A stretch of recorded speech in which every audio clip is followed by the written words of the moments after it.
بتكون الصراحة السجق الجاهز ما بقى يفوت على بيتي من يوم ما بلشت أعمل هاي الطريقة، والسر كله بالتتبيلة.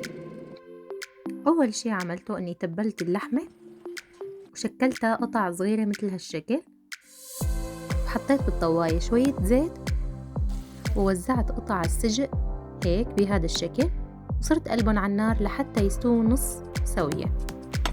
أما بالنسبة للأكلة الخرافية اللي حقلكن عليها، أول شي حطينا زيت زيتون، وأنا هون مقطعة خضرة بصل وفليفلة وبندورة. أول شي راح نحمص البصل والفليفلة ومنحركهم لحتى يدبلوا،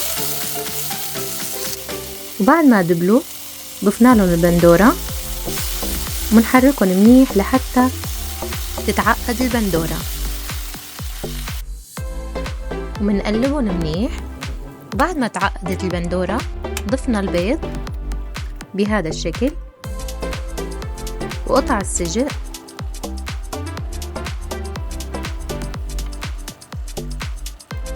ورشة جبنة موزاريلا.